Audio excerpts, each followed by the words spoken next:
I love you, I love you. It's a story every boy wants to tell every lady out there today. But are they ready to bear the consequences or carry out the actions as they say it? Today on the show, we are going to be talking about relationships and how to go about it. Let's get to know our guests. Hi guys, my name is Eduke. I am a mental health expert and I talk on all things mental health, relationships, sex and everything in between. I'm the founder and CEO of the Eduke Foundation for Mental Health. I am glad to be on this show. You're welcome. Asana Mama. Beza, thank you. Okay. Welcome on this show. So today you've heard the topic. It's all about relationship matters. Mm-hmm. So in our society today, everybody is talking, I love you, all these boys everywhere, I love you. What are the criteria you take to get into a relationship? If I'm a guy, say me, normally knows I love you. Like, what should I be? Like, who should I be to come to you? I think it depends on relationships, and love in general depends on individual perspectives. For example, it is very rare to find two healthy people in a relationship, especially within the context and within the environment where we find ourselves. So if you're asking me what it takes to be in a relationship with someone, I think it's going to depend on the perspective of that person. Yeah. What kind of mindset the person has about relationship? What does the person think or believe about relationship and love? Most people say if you want to get into a relationship, you should have money. Like, money is the thing. Money runs relationship. You should be able to provide. What's your take on that? Do you think money is a key factor in a relationship? Like, as a lady, right? I don't think money is a key factor in a relationship. Money is just one of the aspects or one of the components that can sustain a relationship, but it is not a key aspect of a relationship. Okay, now, so in an order from 1 to 10, let me see. What are some of the things we should put in place before coming to a relationship? Like, what are some of the things in order? Let us start. Number 1. Beza, don't put me on the spot. I cannot start putting... I'm thinking I want to get your perspective. Okay, for me, my perspective, yes, the first thing I'm going to put in place, if I'm talking about relationship and love, I think that is going to be awareness. How aware is this person? If I'm to get into a relationship with a guy, the first thing I look at is not his pocket. Okay. I look at his awareness. I check for his awareness. What is in his brain? How aware is this person? What does he know about being in a relationship? What does he know about committing in a relationship? What does he know about, sticking together or sticking with one person when things go south? What does he know about fidelity? What does he know about caring? What does he know about, being responsible? Those are the things I look out for. Secondly, the second thing I look out for now, we start talking about like physical attributes. We start talking about the things like the guys with beard. I cannot. Tall, handsome, no, beard. Not that. All right. Because do you realize that most of the tall, dark, and handsome guys are very unfaithful? I don't know anything. The truth is, most fine guys, I'm putting this in quotes. Yeah. Most fine guys out there are either players or irresponsible, or they have like this some form of character defect. You said no, most guys. I said most fine guys. I didn't say no. So the next thing I'll be looking at is physical attraction. Yeah. Am I physically attracted to this person? I cannot be in a relationship with somebody that I'm not attracted to. So I'm not just talking about, I'm not saying that, the only thing you should look at is maybe the guy is fine or whatever. Beauty and handsomeness lies in the eyes of the beholder. So the next thing is, if I'm attracted to this person, okay, now, physically, before we go to the next thing, what are the physical features you look for in a man? Me? Yeah, you. Why are you putting me? I just want to find out. I'm sure everybody out there wants to find out. Like, let's find out, right? What are the features? The physical features I look out in a guy is I will not say this is not fair. I just want to know. Okay, for a bonus, I will tell you what I like in a woman. This is not fair. For a bonus. The thing I know is this is the thing I know. I know that I gravitate towards dark skinned guys or chocolate skinned guys. Guys, so I hope you're hearing. Just be taking this thing. I'll be listening about for you. I've never really fair-skinned guys, as in really fair-skinned guys, have never really been my spec. Fair-skinned guys. What's that? Fair-skinned guys. I'm just like, you're out of the way. Sincerely speaking, you guys have physical attributes. I don't really look at physical attributes. I'm not saying that, but you must be fine.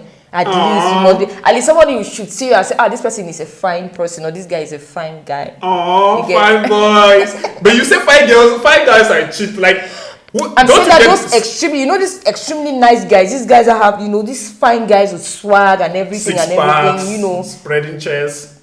Most girls should run away from those guys. Sincerely speaking. Alright, so most girls, are you hearing? Alright. Most girls should run away from Next those thing, guys. what do you look for in a guy? What do I look for in a guy? Yeah. Like I said, physical attraction, financial stability. Okay. Yes, a guy should be able to have some sort of stability in his life. I'm not saying that he must be a billionaire. I'm not saying that you must have it all.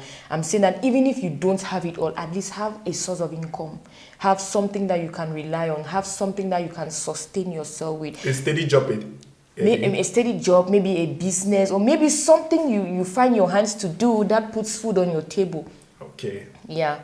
So those are the three things you look for in a guy. I think like the three most important things. It's quite funny that sometimes we used to just say we want this kind of guy, then sometimes they come into our life and you still find it very difficult to cope. Like, what gets in that way? What do you discover? Because sometimes, I don't know, I don't want to call it fake. Most guys don't fake things out. Mm-hmm. Most guys don't fake it. Sometimes they like to keep it real. Mm-hmm. Like, I don't want to say some guys fake, but most guys don't fake things out. Mm-hmm. So what is it at times that scares women or try to deviate you? You see these things, you've seen all of these qualities, but you still move out. What used to cause that? A lot of factors can cause that, because most times, remember the very first thing I said was awareness. Yeah. Most times what happens in the society today is that you see a lot of two broken people getting into a relationship expecting that the other person is going to fill them up. That's not how it's supposed to be. A relationship is the coming together of two whole people. I cannot be broken and you're broken and we get into a relationship and we expect that relationship to work. That's why most times, most ladies self-sabotage. We self-sabotage in the sense that when a good guy comes around, because we are broken, we have not healed from past traumas. We have not healed from past breakups. We have not healed from past whatever might have affected us in our previous relationships, years and things like that. Then we take that and come into a new relationship. And then maybe if the guy just makes one single mistake, be like, nah, so all man picking a day. And you guys use that statement a lot. Yeah. So you start self-sabotaging yourself. This is a good guy right in front of you. He does everything to please you. Be like, I don't want this guy. And then you hear most girls say, the guy they overlove. I don't like the guy they overlove me so. It pissed me over the day for my corner. I thought they say it was the responsibility of a man to love and the responsibility of a woman to respect. We are saying the same thing. That is how it's supposed to be. But I'm saying that most girls self-sabotage because they have not healed from their past traumas. So they cannot even recognize when a good guy is in front of them. They cannot recognize it. Oh, that's just the issue. And sometimes too, it's as a result of fear. And everything just boils down to unhealed trauma. Past traumas. You are just afraid. Oh, this person is. I've heard people say, oh, I don't want to date this person because he's too good to be true. Have you heard people? Yes, I've heard that a lot. He's too good. He's so caring. He calls me every day. He sends me this. He buys me gifts. He takes me out on dates. This person is too good to be true. I don't think I want to date this person. But deep down your heart, that's exactly what you want. But then why are you self-sabotaging? It's because there's a part of you that needs to heal from past traumas. So before getting into a relationship, you have to make sure you heal from the old relationship. That is it. And you have to make sure you guys are working on the same page. Like, two broke people can't be in a relationship. No, it can't. It will not work. You have to be fine and the other person has to be broken so that you fix this other person or the two of you are fine.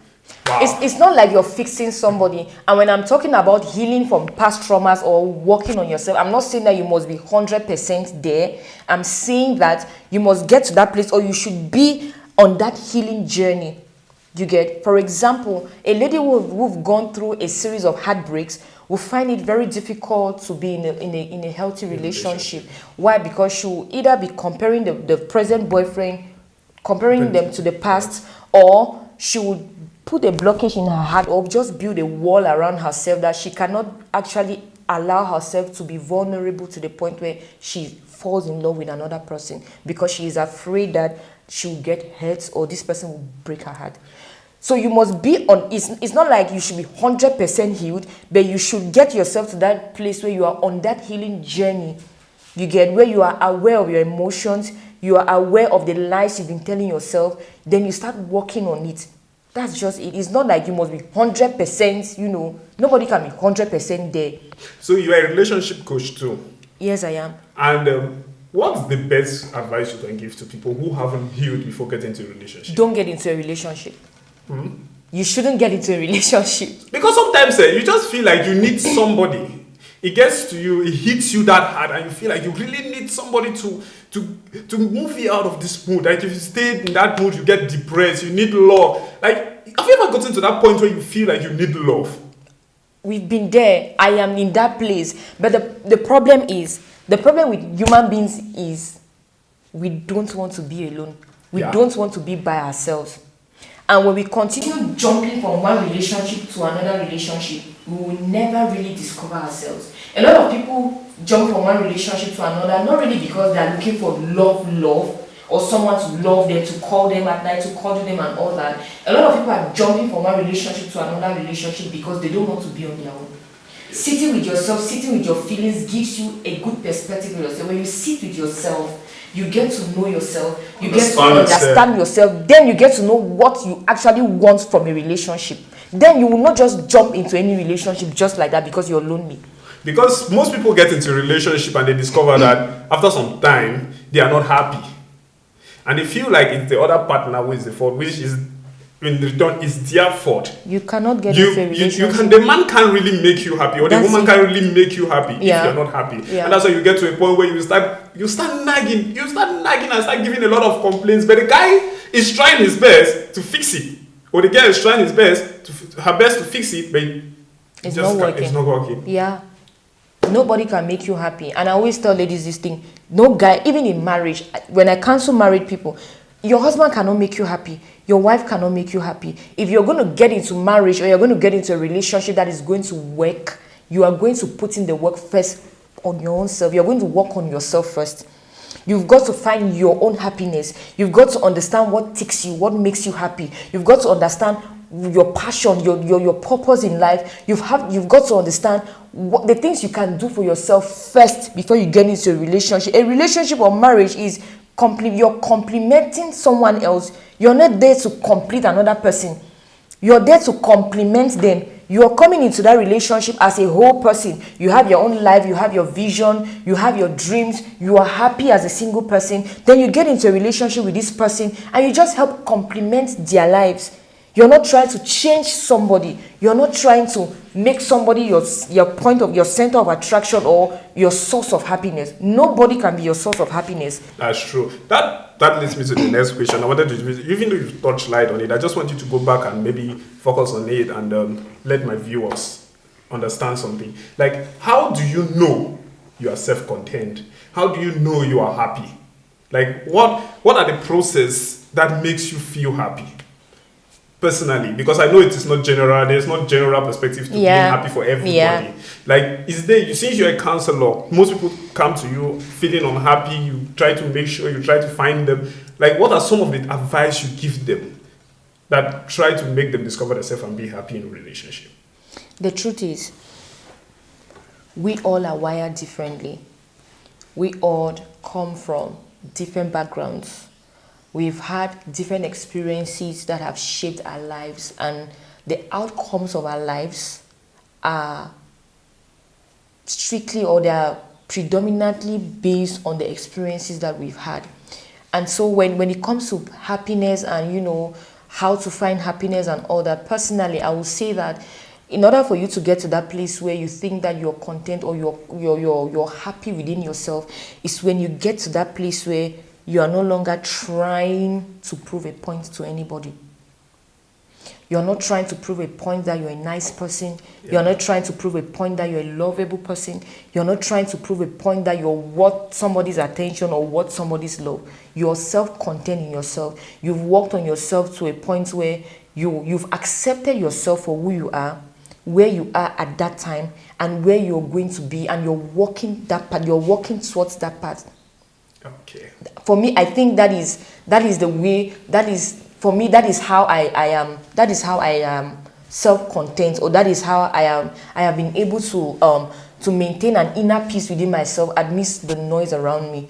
I am self-contained within myself. As a single person, I am happy being single. I'm not saying that I don't want to be in a relationship, but I have so grown and I have so worked on myself that I would rather be single than to just jump into a relationship, a toxic relationship, or a relationship that will not be serving to me. And when I talk about a relationship that is not serving to me, I'm not saying that a guy should come and serve me or a guy should become a slave to me. I'm talking about a relationship that there is mutual understanding, there is mutual respect, and there is mutual, self-awareness and direction. Because most times people get into a relationship without any direction. I feel like it's okay. Let me just throw this out. It's love the only thing that holds a relationship? I don't think love is the only thing. Love is not even one of the factors that can sustain a relationship. Love has never been a factor that will sustain a relationship. Love will never be enough. So what are some of the aspects you should look at? Like, what are some of the things you should do to help hold your relationship together? For me, I think one of the first things to keep a relationship is friendship. You know this saying, they always say, marry your friend, marry your friend. You get why you marry your friend. You get why? There is no way you can sustain a relationship without being friends first. And my advice most times to guys is, if you want to get a girl, don't just jump into, I want to be in a relationship with you. Always try to find a way around that situation. Try to be her friend first. Try to be that person that she can talk to, she can confide in. Guys, I'm giving you tips now. Try to be the kind of person she can talk to, she can confide in, she can be open to talk to you about anything. Build friendship. It is on that premise of friendship that you can easily get into a woman's heart. Oh, that means most of the times you get it wrong. Because most of the times you just jump, you see this fine girl in a row like, hey, babe, I like you, die. And that's why most girls give you guys iron cap. They'll be like, you don't even know me. Like, for me, you cannot just approach me and say, oh, you like me, you want to be in a relationship. You don't know me. But you're beautiful, Sha. Of course, I am beautiful, but is beauty the only thing that's going to keep the relationship rolling? That's the best thing I saw. That is what attracted you to me. But that is not what is going to keep that relationship, or that's not what is going to make that relationship work. Oh, but if I love you, Sha, that for me, that's what I have. Love has never been enough. I think friendship should be the basis on which you build relationships. Oh, really? Friendships, yes. All right. So apart from friendships, like what again? Because sometimes they used to say, if you want to keep somebody for so long, people should have a kind of value people share. Like people exchange values. It could be business partner. Do you think business partners make right couples? It depends. I'm not going to say yes and I'm not going to say no, because now it depends on the individual. Like I said before, self-awareness. How mature are these two people? There are two business people, that are partners, or there are people in a relationship and they are business partners and their businesses are thriving, mainly because of the differences that they have. You will see other couples that they're in a relationship and their business partners, and that relationship or the business is not thriving because of the same differences. And now the problem now becomes, how do you then manage the differences in your character or the differences in your approaches when you are a couple and you're running a business? That's where the problem comes in, and that's where maturity comes in. That's where self-awareness comes in. For example, I'm very good with money. I'm good with people. I'm good with putting things in order, managing things and all that. If I'm in a relationship or I'm married to a guy who is not good at that, he's good maybe with figures, because I'm very poor with figures. Don't ask me to calculate anything. Don't give me accounting, nothing. It's not my thing. Don't do it. So if I'm in a relationship with maybe a mathematician or an accountant, and then we're running a business, that business is going to go smoothly, because then I'm going to handle maybe the people side of the business. Yeah. I'm going to ensure that everything runs according to plan. I'm a manager. I'm going to ensure things go according to plan. My husband or my partner is going to ensure that the money aspect, accounts and everything is being put into place. Yeah. That one might work. In a situation where you still have these differences, and maybe the man wants to tell you that, you know what, I'm the man in this relationship, I am the, you know, we are co-owners of this business, so I'm supposed to do everything, or I'm supposed to head every department of this business. The business is not going to work, because at the end of the day, no matter how good you are as a business person, or as whatever profession you choose to function in, you can never be good at everything. Who is supposed to be more matured in a relationship? Is it a man or a woman? Whose maturity determines if the relationship moves forward? Both people. Both people. Yes. Because sometimes I feel like the women are just they like to express emotions too much in everything. You just like, even businesses, relationships. Women are emotional beings, man. That is how God created women. You don't expect so a woman. I feel like if the case like that, maybe the man should be matured. It depends on what you even call maturity. Do you get? It depends on what you call maturity. I've seen mature people express maturity, and people still say this person is behaving like a woman. No, this person is behaving, is not man enough. But that's maturity. So in a relationship, I don't think that the maturity card should be laid just on the man or just on the woman. Both people are supposed to be matured. Do you get? Both people are supposed to be matured so that the relationship will work. Because if it doesn't work, an immature guy will say, like what you've just said, an immature guy will say, why do women always cry? Every little thing she's crying, she cries all the time. But a mature guy will understand that at the end of the day, women are emotional beings. A woman expresses her thoughts, her feelings, what she feels by verbal. That's why God has given women verbal power.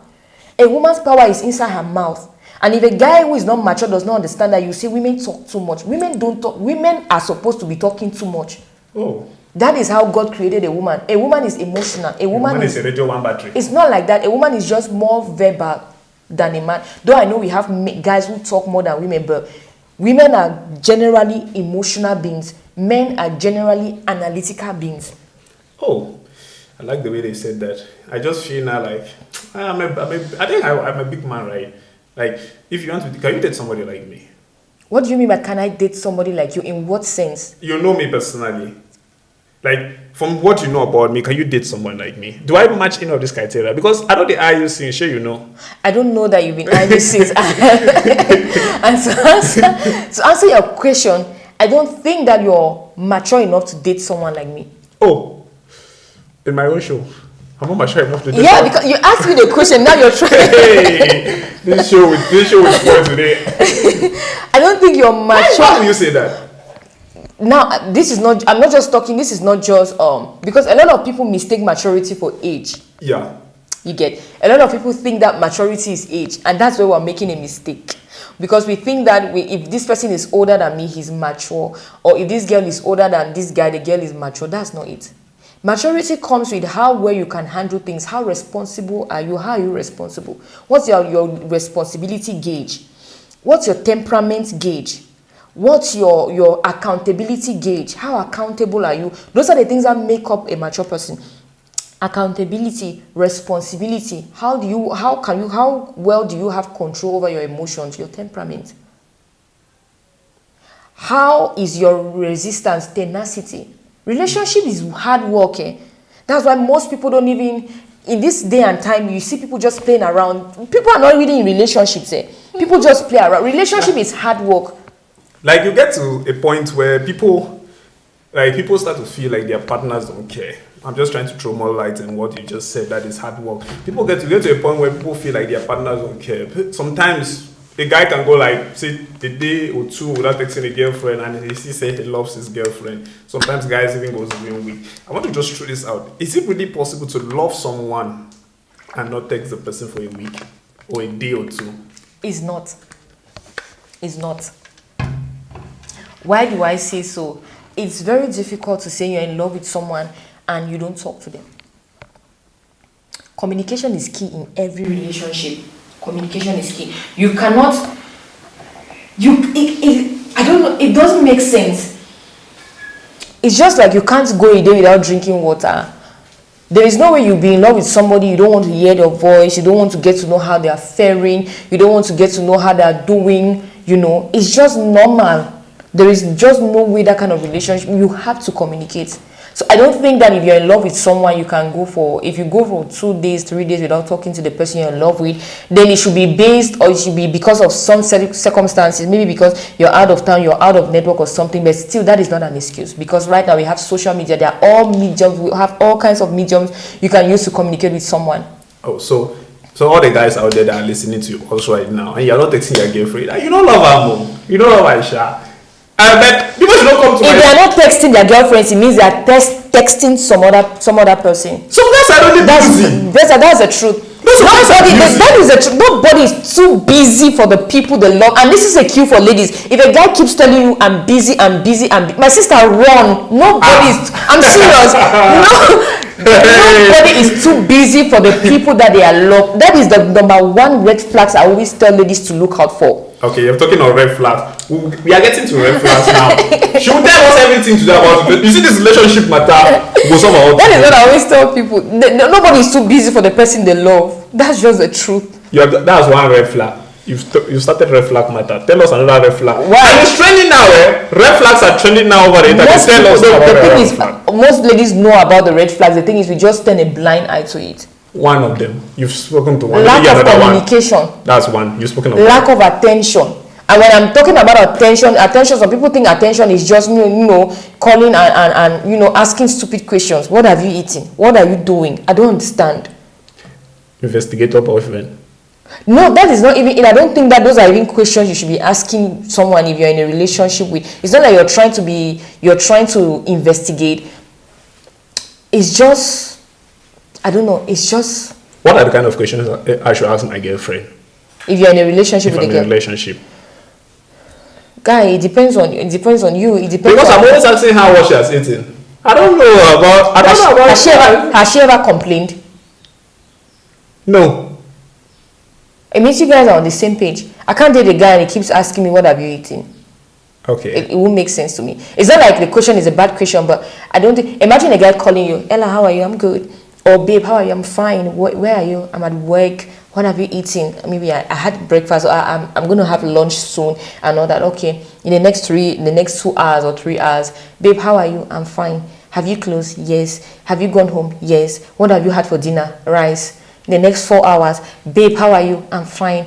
Have you taken your bath? Yes. What are you doing? I'm watching TV. I'm relaxing. So what are you going to have for dinner? Maybe I'll have snacks then they call. I'm already feeling dizzy. Thank you. I'm already feeling dizzy. I can't go on like that. You can't just keep calling me and telling me how are you? Oh, you get my point.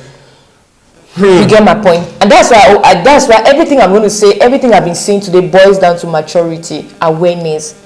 What knowledge do you have about relationships? Some people think being in a relationship means having somebody who will be calling you and asking you stupid questions. A mature and self-aware person like me will not find that funny. I will not find it funny at all. You must have the ability to hold meaningful conversations. If a guy cannot spend his time to have meaningful conversations with you ladies, that is a red flag. I'm not just talking about, the same goes with a lady. You meet a guy or you visit a guy at his house. Typical scenario. Hi guys, this is my girlfriend. Hi, this is Ella. How? Fine, thank you. You just stay quiet. You just sit there. Guys are watching football. They are making noise. You're just staying there. Oh babe, can you make snack for my friends and I? You go and make snack. Come and give his friend. You're just staying there. You're staying quiet. You cannot participate in the conversation. You cannot do anything. Why? Because you have no knowledge of football. Maybe you don't even like football. I'm not saying that you must like football, but at least you should have knowledge about it. Most ladies don't like football. They will never like football. I love football. Most ladies. That's what I say. No, I know you're very weird. You are very weird. But I like it's not like I've always loved football. I learned how to like football because of. It's not because of a guy. No, not that. No, because I realized that as a lady, right? My knowledge should not be limited to the typical things that a woman's knowledge should be limited to. I want to have knowledge about everything. I want to have, even if I don't have like a complete knowledge of something, I want to have at least knowledge about things, politics, football, different countries, cuisines, cultures. Even if I've not traveled to those places, there's the internet, there's Google, there's the magazines, a lot of things there's a lot we can learn from the internet. Information is so I think everywhere now. Yeah, so what kills a lot of ladies, we have this misconception about relationships that's why relationships are not working. Because we always think that a relationship is having a guy who will give you money, you have good sex, who will flog you around, flaunt you around, and all that. At the end of the day, what are you guys talking about? Nothing. What questions are you asking yourself? Nothing. How well do you know this person? That's what How well can you vouch for this person? That's why you not say they did. So, How do they call them? A player. A player. Yeah. Players are even better because players will give you the players will give you every sign that they are players, and they'll make you to understand that I'm coming for sex and nothing else. But still, most girls and their eyes are not open enough to recognize it. Should the girl post the boyfriend? Or is it because I just asked you this question because right now, funny enough, I watched a video over the internet today, and one lady broke up with a boyfriend because the boyfriend was shouting at her for not posting her on Boyfriend's Day. I don't even know if it even exists, if even there's a day as Boyfriend's Day. So on the Boyfriend Day, the lady did not post her, and now they are not together because it caused a serious problem between them. Was the lady right to break up with this guy? It depends on the basis on which they build their relationship. There are people who believe that if my boyfriend does not post me on his WhatsApp status or whatever, it means he does not love me. Yeah. There are people who choose to keep their relationships private. There are people who've decided and say, babe, you know what? I'm not going to post you on social media. Look at this, most celebrities. Most celebrities now, they don't even post their partners on social media because they want to keep that part of their life private.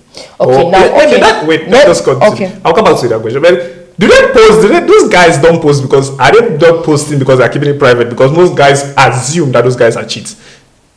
Is that true? That's the thing. I don't think that's true. All right, back to the other one. I don't think that's true. I think the problem is a lot of us have based our relationship goals and the success of our relationship based on what we see on social media. Because this person's boyfriend is posting her every day on his WhatsApp or whatever, it means that he's in love with her. A guy can be posting you back to back and still is cheating on you. Oh. A girl might not be posting you at all and she's loyal. Oh. So it just depends on the dynamics on which you both have decided to build that relationship on. Personally, it's not like I don't like to be posted or I can't post the person I'm in a relationship with. But personally, I like to keep my relationship private because I'm almost living an open life. I counsel people. I have a page on Facebook. I do videos and stuff. My life is gradually becoming a public thing for people to consume. So my relationship should be that safe place, that safe haven, that safe space where I am free to be myself. I'm free to be vulnerable with this particular person. So I would love to keep my relationship out of public space, but that does not mean that I cannot once in a while post my guy or once in a while he posts me and stuff like that. Some people believe that if a guy does not post you, he's cheating, or a guy is supposed to be posting you, or you are supposed to be posting your boyfriend because if you don't post him, you might not discover if he's dating another person. Because I've heard guys saying that they should post their boyfriends. Yeah, it works. But that still brings me back to the point where I say that what are the dynamics of that relationship? Why would you even be in a relationship with someone you cannot trust? Why would you be in a relationship with someone you think that might cheat on you? That is a question. That's a big question. Why should I enter a relationship with a girl that I think that might cheat on me? The cheating is not written on the face, so it's not written on the face. Sometimes you get into a relationship and this guy is so nice. At the end of the day, he has like 7 girls that he's nice to the same way. The truth is that there's always a red flag, there's always a pointer, but the thing is because we are blinded by love, or we are blinded by when we get to that la stage, the la stage of your relationship, when everything is sweet, he's kind, you're talking every day, you feel butterflies in your tummy and all that, you lose sense of focus, you lose your sense of direction. That is where a lot of girls miss it. We get carried away by what this person is doing for us, how this person is treating us, that we lose the logical sense we lose our logical sense of reasoning. We lose sight of the red flags of things we are actually supposed to be looking at. Then we focus on just that la butterfly feeling, that good, nice feeling. That's just it. There's no way you would be dating a guy who is a cheat and you will not know it. Oh, wow. We've learned a lot today about relationship. I want to thank you so much for coming to the show. Sorry that I'm just getting... Because for me now, this issue of relationship, we can go on and on every day, but we won't ever have... it cuts across so many people, so many cultures, so many people have their own way to reason it out. So we just try to tell people in the best way how generally we feel like it should go, but we can never really control individual relationships. That's true. So try your best to stay close to your partner. Try your best to be faithful. Try your best to maintain a relationship, be mature in a relationship, like our coach here just rightly said. And please go check out the Eduke Foundation on Facebook, on Instagram. They have videos on YouTube. Please go check them out. I'll put a link on the description below. And thank you for coming on the show. Thank you so much. I still love her so much. I love her, die. Yes, I don't love it. I don't get money. No, it has been Beza and Eduke on Top Chats today. Bye bye.